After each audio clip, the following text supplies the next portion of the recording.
ڈوبے رہنے والی وہ مطلب جو ہے شخصیات ہیں جس کی طرف اس آیت کے ذریعے سے انہیں جھنجھوڑنے کی کوشش کی گئی ہے۔ اللہ تعالیٰ فرماتا ہے کہ ان کے دل سچائی کو دیکھنے کے قابل نہیں رہے، دنیا کی خواہش اور گناہوں نے ان کے دلوں کو لپیٹ لیا ہے، وہ ایسے گناہوں کاموں میں مصروف ہیں جس سے وہ باز آنے کو تیار نہیں ہے، یعنی راہ خدا نہ دکھائی دیتا ہے نہ قبول ہوتا ہے، کیونکہ دل ان کے بیمار ہیں اور غفلت زدہ ہو چکے ہیں۔ سامعین اکرام، مفسرین کے مطابق یہ آیات مکہ کے ان سرداران کے بارے میں نازل ہوئی جو رسول صلی اللہ علیہ وسلم کا پیغام سنتے تھے، قرآن کے کلام کی حقانیت سمجھتے تھے، مگر غرور دنیا داری اور ضد کی وجہ سے تسلیم نہیں کرتے تھے۔ اسی بات کو آج کے حالات کی طرف اگر تھوڑا سا مطلب جو ہے پھیر کے دیکھیں تو آج بھی بہت سارے لوگ ہیں جن کے سامنے قرآن مجید کو دہرایا جاتا ہے، اس کی تفسیر پیش کی جاتی ہے، اس کے نکات کو سامنے لایا جاتا ہے، اس مطلب جو ہے پیغام کو مطلب جو ہے ان کے دلوں میں اتارنے کی کوشش کی جاتی ہے، مگر ایسے لوگ بھی آج کے معاشرے میں موجود ہیں جو ان تمام مطلب جو ہے قرآنی احکامات کو گھر میں رکھنے کے باوجود بھی نہ اس سے فائدہ اٹھاتے ہیں، نہ اس حقانیت کو سمجھنے کی کوشش کرتے ہیں، یا تو بیجا امیدوں پر مطلب جو ہے اپنی زندگی مطلب جو ہے آگے بڑھا رہے ہیں، یا غرور اور ضد کی وجہ سے اسے تسلیم کرنے کے لیے تیار نہیں ہوتے۔ اسی وجہ سے فرقہ بندی مطلب جو ہے واقع ہونے لگی ہے، اسی فرقوں نے ایک دوسرے کو برا بھلا کہنا شروع کر دیا ہے، جس کی بنا پر حقانیت کی طرف نہیں آتے۔ یہ آیت اسی وجہ سے کہا اس میں مطلب جو ہے واضح طور پر ہمارے سامنے مطلب اشارہ کرتی ہے یہ لوگ اس معاملے سے بے خبر ہیں، ان کے اعمال بھی اسی طریقے سے مطلب جو ہے مختلف ہیں جو اوپر مطلب جو ہے بیان کیے گئے ہیں۔ اسی بات کو سمجھنے کے لیے سورہ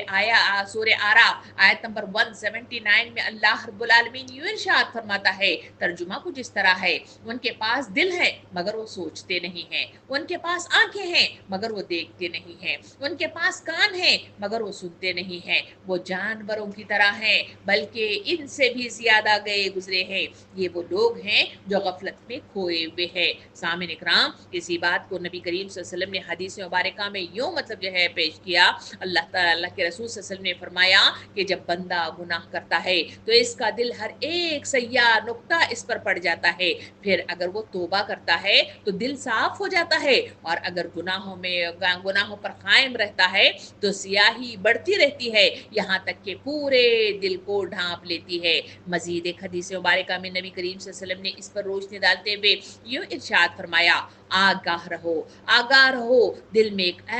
جسم میں ایک ایسا ٹکڑا ہے، اگر وہ صحیح ہو تو پورا جسم صحیح، اور اگر وہ خراب ہو جائے تو پورا جسم خراب، اور وہ ہے دل۔ اس بات کو مطلب جو ہے اس آیت کو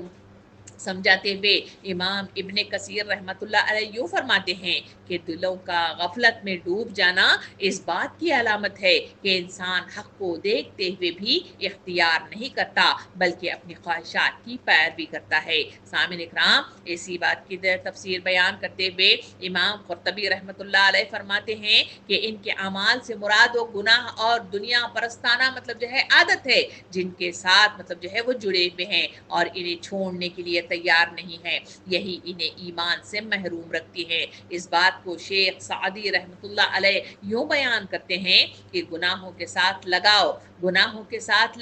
انسان کی عقل اور حقیقت پسندی چھین لیتی ہے، پھر حق سامنے ہو تب بھی دل اسے قبول نہیں کرتا۔ سامعین اکرام، یہ آیت ان افراد کی حالت بیان کرتی ہے جو اللہ کی طرف سے دی گئی ہدایت، قرآن کی دعوت اور رسالت محمدی صلی اللہ علیہ وسلم کی روشنی کو قبول نہیں کرتے بلکہ اپنی خواہش، دنیا اور گمراہ کاموں میں ڈوبے رہتے ہیں۔ ان کی حالت اس آیت میں بتائی گئی کہ ان کے دل غفلت میں اور ان کے اعمال غلط سمت میں، اور وہ اس انجام کی طرف جا رہے ہیں جس کا انہیں شعور نہیں ہے۔ یہ آیت انسان کی اخلاقی تباہی کا نفسیاتی اصول پیش کرتی ہے۔ جب دل حق کی طرف سے پھرتا ہے تو عمل باطل کی طرف جھک جاتا ہے، اور جب باطل کے عمل کی عادت پختہ ہو جاتی ہے تو حق کے لیے دل کا کھلنا مزید مشکل ہو جاتا ہے۔ اس بات کو سمجھنے کے لیے سورہ انبیاء آیت نمبر 1 اور 2 مطلب جو ہے مجھے اور آپ کو مخاطب ہو گئے، یوں مطلب جو ہے اللہ تعالیٰ مطلب جو ہے پیش کرتا ہے، ترجمہ کچھ اس طرح ہے، لوگوں کے حساب کا وقت قریب آ گیا، لوگوں کے